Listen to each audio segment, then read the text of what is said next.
오후 2시 20분이 돼갑니다. 정치권 소식으로 주영진의 뉴스 브리핑 본격적으로 문을 열도록 하겠습니다. 대검 감찰본부가 전직 청와대 특별감찰반원이었던 김태우 수사관에 대해서 감찰한 결과를 발표했습니다. 검찰을 향해서 대검찰청 감찰본부가 감찰을 했는데 징계 요청은 검찰총장에게 한 겁니다. 검찰총장이 징계를 해달라고 요청을 했는데 그 징계 수위가 무엇이냐 봤더니 해임해야 한다 이렇게 요구를 했다고 합니다. 관련 소식을 중점적으로 여러분께 전해드리도록 하겠습니다. 세 분과 함께하겠습니다. 박창환 장한대 교수, 김병민 경희대 겸임교수, SBS의 박문신 논설위원 나와 있습니다. 어서 오십시오. 예, 안녕하십니까. 감찰 결과 나오는데 조금 시간이 걸렸습니다. 예, 그렇습니다. 지금 김태우 수사관과 관련해 가지고는 여러 갈래에서 지금 진행이 되기 때문에 그걸 먼저 좀 간략하게 설명해 드릴 필요가 있을 텐데 우선 청와대가 김태우 수사관의 개인 일탈이다 해가지고 그 검찰에다가 업무 감찰을 의뢰한 게 하나가 있고요. 그다음에 김태우 수사관이 이른바 공무상 기밀 누설 이걸 했다 해가지고 검찰에다가 고발을 한 게 있습니다. 이게 지금 수원지검에서 진행 중인 거고요. 또 반대로 김태우 수사관의 폭로 내용 이것과 관련해서 그 자유한국당이 청와대를 고발한 것 이것이 이제 또 하나가 있는데 이건 동부지검에서 하고 있습니다. 서울 동부지검이요? 예, 오늘 이제 한 거는 그 제일 앞서 말씀드렸던 이제 대검찰청 감찰본부에서 한 감찰 결과에 대한 내용이고요. 일단은 결론부터 말씀드리면 중징계, 특히 해임에 해당하는 징계를 요구한다. 이렇게 결론이 났고요. 해임을 요구했다는 얘기는 감찰 결과 비위 의혹이 사실로 드러났다. 이게 검찰의 결론인 겁니다. 예, 그렇습니다. 일단 사실 확인이 됐다는 것으로서 몇 가지 얘기를 한 것이 첫 번째는 감찰 내용을 언론에 제보해서 공무상 비밀 유지 의무를 위반했다. 제일 아래 칸에 있는 내용입니다. 예. 이건 우윤근 러시아 대사의 1천만 원 수수 첩보 이 내용을 비밀 엄수 의무를 위반했다 하는 거고요. 네, 두 번째는 그 위에 있는 순서대로 말씀드리면 정보통신부 이제 감찰 도중에 본인이 이제 6급이지 않습니까? 이제 5급 사무관 임용을 이른바 셀프 승진이라는 형식으로 임용을 도모했던 일, 그리고 민간업자와 골프를 친 일, 그리고 아는 사람의 요청으로 경찰청 특수수사과의 수사 진척 상황을 알아보려고 개입했던 일, 이런 것들이 다 사실로 확인됐다 하는 것이 대검찰청 감찰본부의 오늘 감찰 결과 내용입니다. 해임을 요구할 정도로 중한 비위를 저질렀다 이렇게 판단했다고 한다면 당연히 수사도 의뢰해야 하는 것 아닙니까? 통상적으로는 수사 의뢰까지 가는 것이 보통인데 지금 조금 전에 말씀드렸듯이 이미 수원지검에서 청와대가 고발한 김태우 수사관에 대한 개인 문제 이런 것들은 별도로 지금 수사가 진행되고 있는 상황이거든요. 그렇기 때문에 이걸 고려해서 이걸 감안해서 별도의 수사 의뢰는 안 한 것이 아닌가 이렇게 이건 뭐 해석입니다. 추측이고요. 예. 여기까지는 뭐 그동안 예상할 수 있었던 결론인 것 같습니다. 네. 청와대에서 시종일관 김태우 수사관이 개인 비위가 있었기 때문에 원대복귀 시킨 것이고 계속해서 언론에 폭로하는 만큼 공무상 비밀 이 유지 의무를 위반했다 이렇게 주장해 왔는데 청와대 얘기와 같은 결론이 나왔어요. 그러면 김태우 수사관은 그동안의 행동을 보면 오늘 감찰 결과를 수용할 것 같지는 않은데 말이죠. 일단은 뭐 김태우 수사관 본인이 한 얘기는 아직은 없습니다. 다만 이제 석동현 변호사를 통해서 자기의 입장을 전한 것이 있는데 우선 첫 번째가 사실관계가 다른 부분이 몇 개가 있다. 그리고 감찰 결과 발표 내용을 보게 되면은 그 평가라든가 견해, 의견 차이는 있을지 모르지만은 좀 해명할 부분이 있다 하면서 몇 가지를 얘기를 했습니다. 우선 첫 번째로 얘기하는 것이 그 이른바 독수 독과 이론이라고 하는 용어를 썼는데요. 그러니까 위법하게 독수입니다. 그러니까 독이 든 나무는 독과, 독이 든 과일을 만들기 때문에 형사소송법상에서는 위법하게 수집된 정보를 활용할 수 없다 이렇게 되어 있는데 위법하게 본인이 수집한 증거는 활용할 수 없다. 그런데 본인이 이제 감찰을 받은 내용의 상당 부분이 이른바 이제 원대 복귀를 할 때 그때 청와대에서 휴대폰을 그 무단으로 압수를 했는데 그 무단에서 압수를 한 이른바 별건 처리 형식의 혐의를 적용했다 하는 것이 1차적인 반발이고요.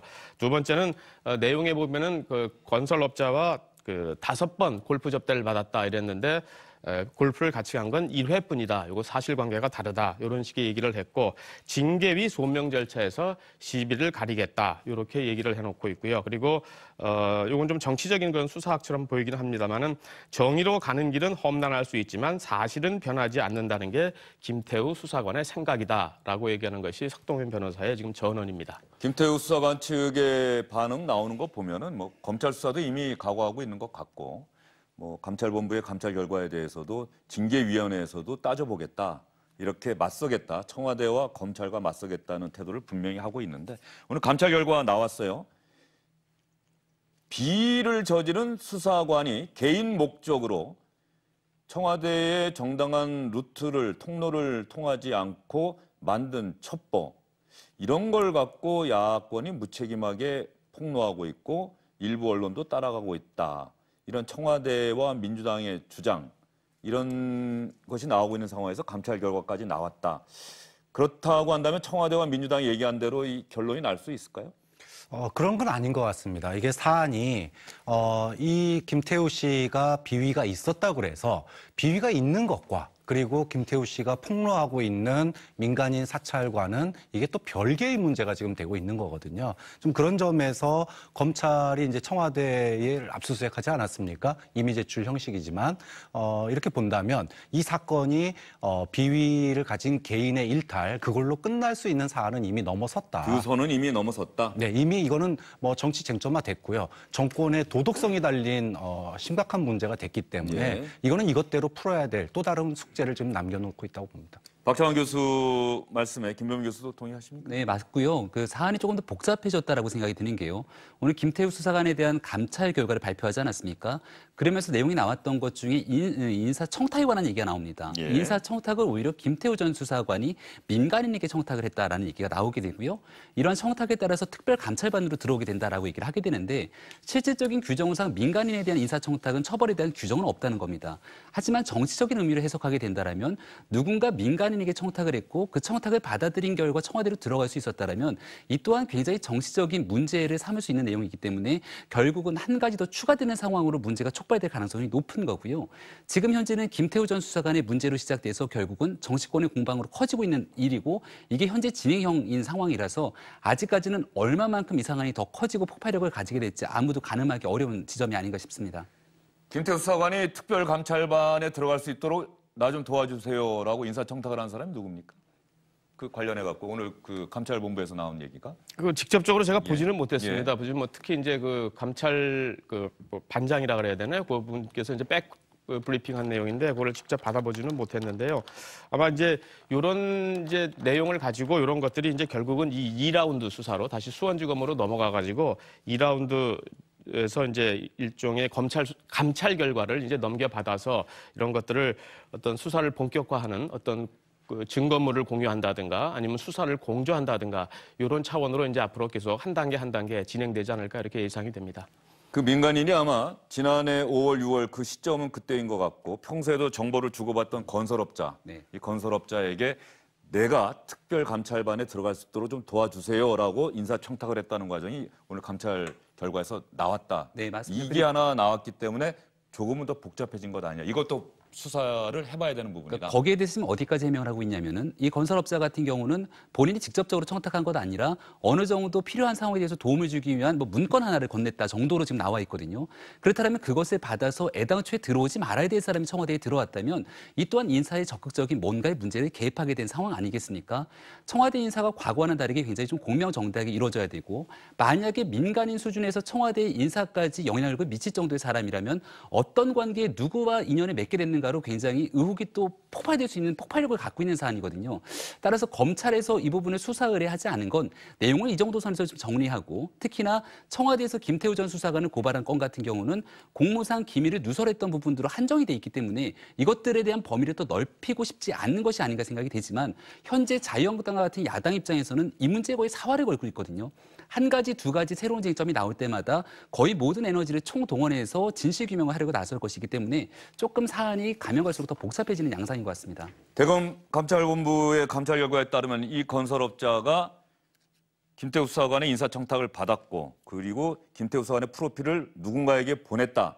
그런데 조국 민정수석은 아니고 다른 민간인에게 보냈다. 이렇게 여기까지 나왔는데 이 부분도 밝혀져야 한다. 수사를 통해서 그 말씀을 해주셨습니다.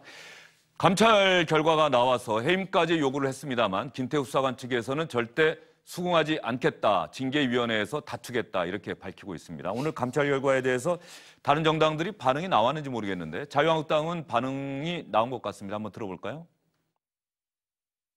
김태우는 청와대 손발에 불과합니다. 우리가 사람이 도둑질을 한다고 그 손은 나의 의지와 관계없이 손발이 딱 뭡니까? 소위 말해서 하수인의 역할을 하던 김태우 수사관이 지금 조금 갈등이 있대서 오로지 손발이 하는 일을 몸통이 나의 두뇌가 몰랐다라고 이게 꼬리 자르게 하는 것은 너무나 머렴치하고 손바닥으로 하늘을 가리는 이런 아주 유치한 변명으로밖에 들리지가 않습니다. 다른 정당들 반응은 아직 나오질 않은 거죠?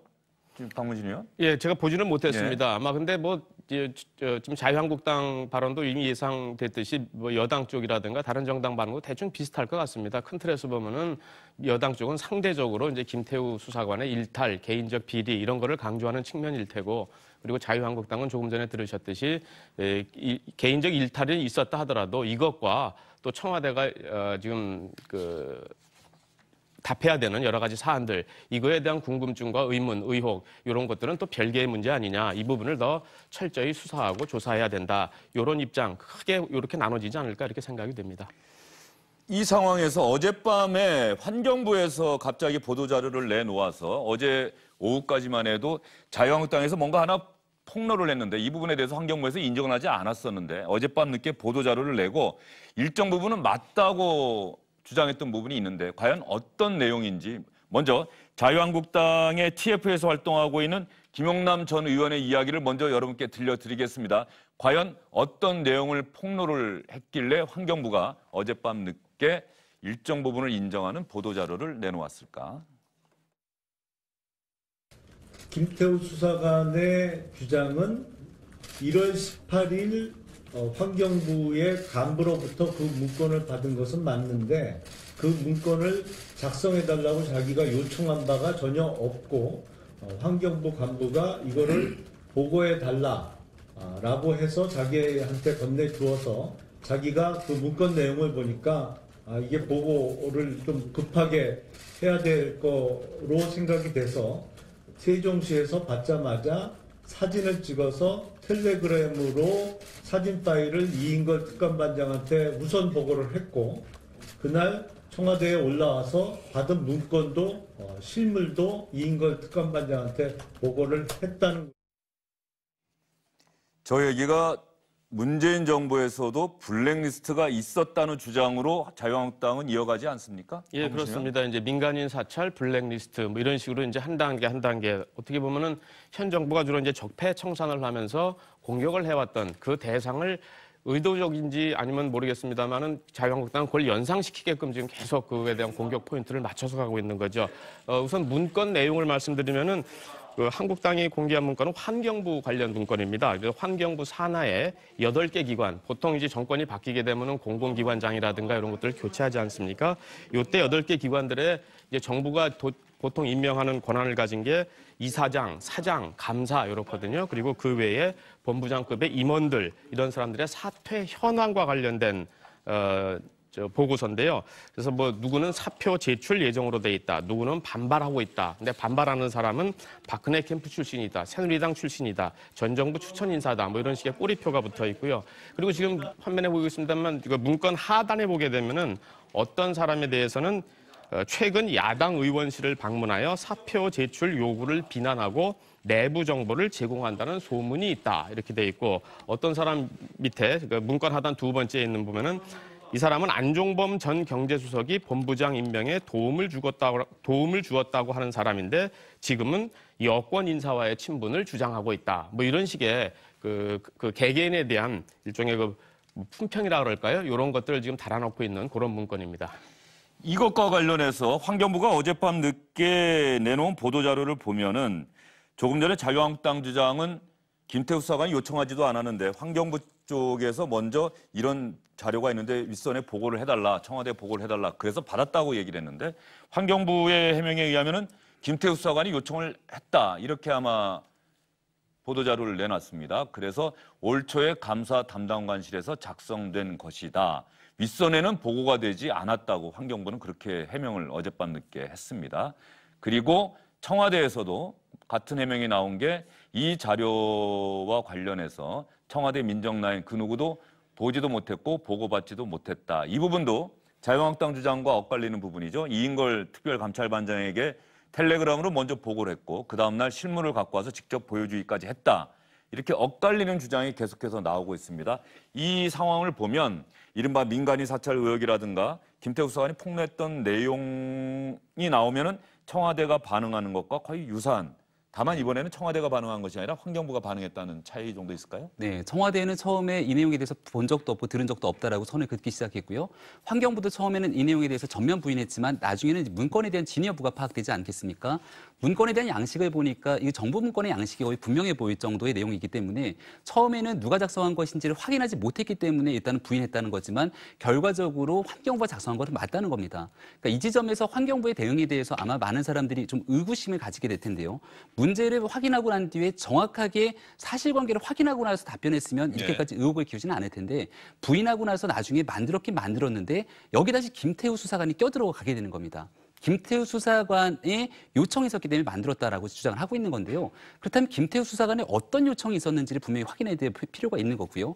구두상의 요청이었는지 아니면 공식으로 이러한 문건을 만들어야라는 요청이 있었는지 김태우 수사관이 요청했던 부분들이 환경부의 산하 공공기관에 대한 현황을 요청했는지도 확인되지 않지 않습니까?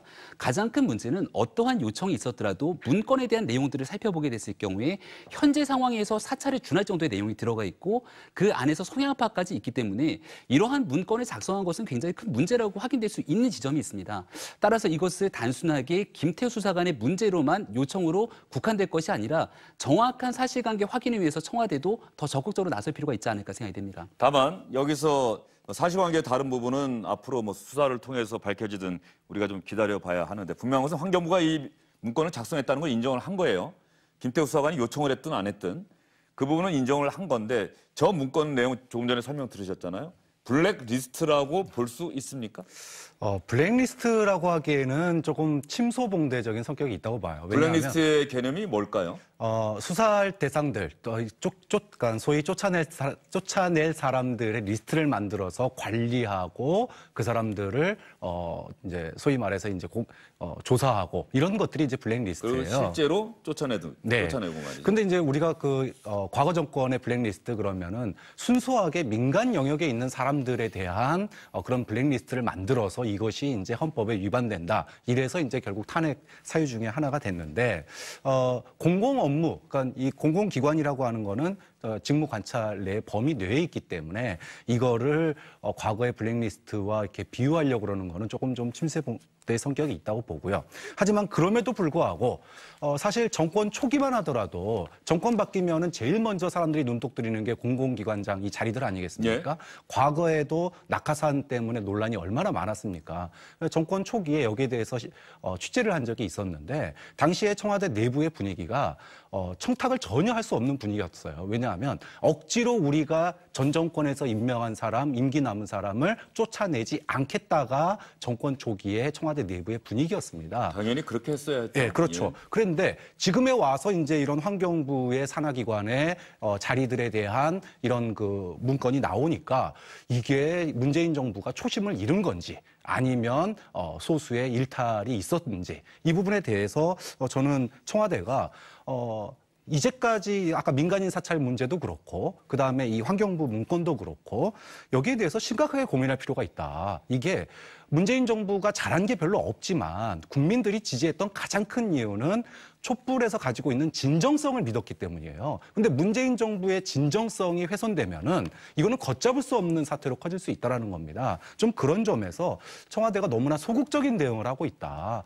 국민들 앞에서 문제가 생기면은 언제 어디서든 누구든지 달려 나와서 해명해야지. 뭐 국회에서 부르면은 논란될까 봐 한 달 뒤에 나간다. 전 이것도 이해가 안 가고요.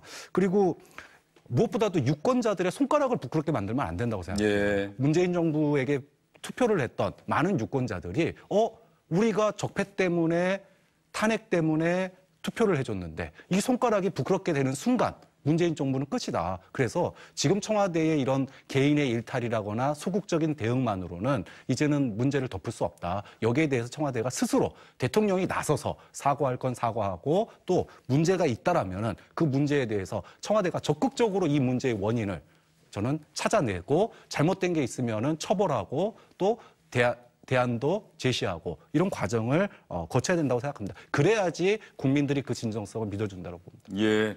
박정환 교수도 청와대와 여권에 친한 분들이 많으실 것 같은데 이 사안에 관해서는 상당히 엄격하게 대응해야 한다는 취지로 말씀을 해주신 것 같습니다. 국민들이 엄격한 잣대를 들이밀고 있는 겁니다. 예.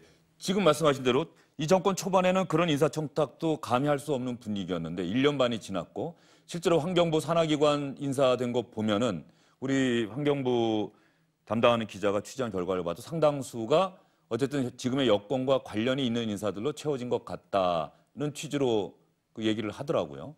그게 만약에 사실이라고 한다면 그 부분은 어떻게 봐야 될까요? 그게 지금 야당에서 주장하고 있는 캠코더 인사에 대한 얘기 많이 나오지 않았습니까? 캠프, 코드, 더민주 인사들을 중심으로 공공기관에 대한 낙하산을 내려보냈다. 최근에 있게 되는 공공기관 등에서 여러 가지 안전사고들이 발생하게 되는데 전문성 없는 인사들이 들어가게 되는 것들이 이와 무관치 않다는 얘기도 있고요. 사실은 촛불혁명을 기반으로 정부가 탄생했다면 과거와는 전혀 다른 인사 원칙을 가지고 대한민국의 국정을 이끌어야 되는데 그러지 못하다라고 하는 부분 속에서 국민들이 많은 실망감을 보이는 게 아닌가라는 생각이 듭니다. 한 가지 좀 지적하고 싶은 건요.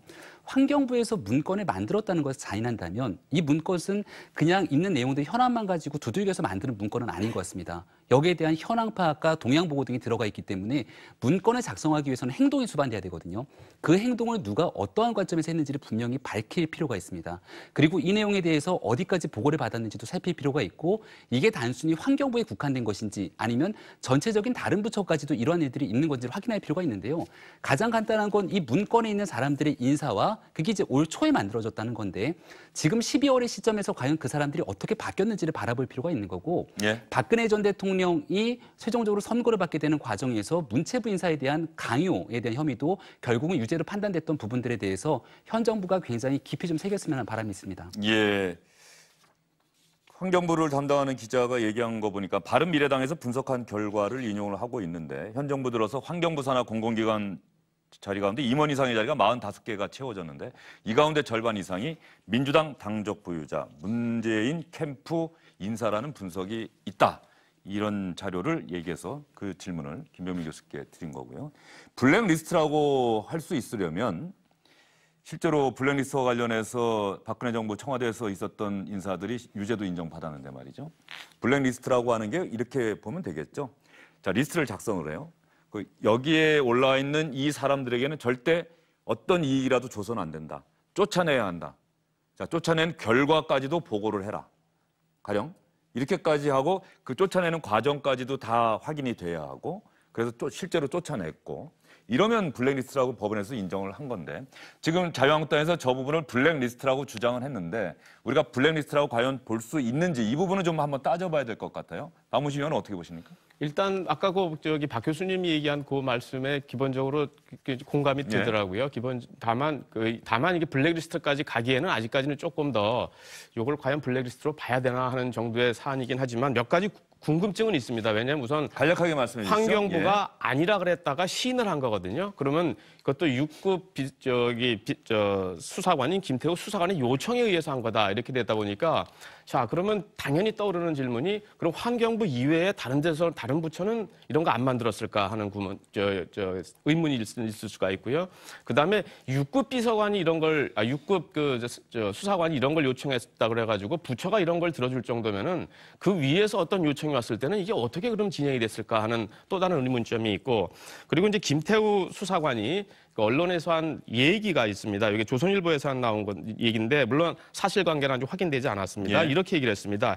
이인걸 특감반장의 지시로 특감반원들이 전국 330개 공공기관장과 감사들의 리스트를 만들었다. 그래서 전 정권 때의 사람들에 대한 표적 감사를 주로 많이 지시를 했는데 특감 반원들은 이 리스트를 저장해 놓고 감찰 활동을 벌였다. 이렇게 지금 얘기를 하고 있거든요. 예, 그거는 조선일보에다가 김태우 수사관이 이 얘기를 한 거니까요. 겁니다. 예. 이건 좀 사실관계를 예, 좀 따져봐야 될 것 사실관계 같고요. 따져봐야겠죠. 다만 이런 과정을 거치다 보니까 그 실체적 진실과 관계없이 국민들 중에 적지 않은 분들이 이 과거 문체부에 있었던 블랙리스트를 연상을 한다는 거죠. 이미지적으로. 저는 이게 굉장히 중요하다고 생각을 하거든요. 그래서 실제로 그 문재인 대통령이 대선 후보 시절만 하더라도 이런 것들을 민주주의의 근간을 누리라는 어떤 국가 폭력이다. 저의 사전에는 정치보복이라는 건 있을 수가 없습니다. 다음 정부는 절대 그런 못된 짓 하지 않겠습니다. 이렇게 약속까지 했던 사안이기 때문에 그런 것들에 대한 그 이미지를 없애도록 청와대가 조금 더 우린 보고받은 적 없다 이렇게 그냥 할 것이 아니고 그러면 실질적으로 다른 부서에는 이런 것들이 없었는지 그리고 이런 것들은 어떻게 그럼 처리가 됐는지 이런 것들에 대한 것들을 좀 설명할 수 있는 그런 계획이라든가 자리가 좀 있었으면 하는 그런 것들이 예, 국민들의 생각이 알겠습니다. 아닐까 청와대는 뭐 이 생각이 문건 듭니다. 보지도 못했고 보고받지도 못했다고 하니까 다른 부처에서도 이런 일이 있었다는 얘기조차 그런 얘기를 안 하겠죠. 그런 일이 없었다고 할 물론입니다. 테니까. 예. 김병민 교수 생각은 어때요? 블랙리스트로 보입니까? 아니면 블랙리스트라고 한 주장은 정치적 주장으로 보입니까? 저는 블랙리스트의 초기 단계 같다는 생각을 지을 수가 초기 블랙리스트. 네, 네, 왜냐하면 여기서 처음에는 현황을 파악하는 데서 시작하지 않겠습니까? 과거 박근혜 정부의 블랙리스트가 두 가지로 문체부 인사에 대한 블랙리스트가 있을 거고 문화예술계에 대한 민간인 블랙리스트가 있을 건데 이게 하루아침에 어느 날 작성된 문건은 아니지 않습니까? 발전 보완돼 나가는 과정 속에서 여기에 대한 현황 파악에서 그치는 것이 아니라 여기에 대한 이 동향이라든지 그리고 외부적인 사찰에 준할 정도의 행동까지 이어진 것에 대한 문제를 제기할 수 있는 거고요. 이게 한 단계 더 나가서 자칫 잘못되게 되면은 블랙리스트는 동전의 양면처럼 화이트 리스트가 존재합니다. 그래서 만약에 블랙리스트로 찍어내야 될 사람들이 존재한다면 이 사람들을 걷어내고 여기에 들어가야 될 사람들의 문건이라는 게 화이트 리스트인데요. 실제로 만약 더 나가서 들어가게 된 사람들의 면면에 대한 결과들을 살펴봤을 때 이것이 의심의 여지가 충분할 정도의 사람들이라면은 여러 가지 오해 소지들이 맞물릴 수 있는 터라 저는 정부가 조금 더 적극적으로 나서서 그렇지 않다는 것을 해명했으면 좋겠습니다. 더군다나 문재인 정부는 박창원 교수가 말씀하신 대로 문재인 정부는 촛불 정신을 기반으로 해서 출범한 정부고 과거 정부의 잘못을 반복하지 않겠다고 약속한 정부이기 때문에 그 어느 정부보다 국민들도 엄격한 잣대로 문재인 정부를 들여다볼 수밖에 없다. 이 말씀에는 적어도 세 분이 다 같은 이야기를 하신 걸로 이해하고 넘어가도록 하겠습니다.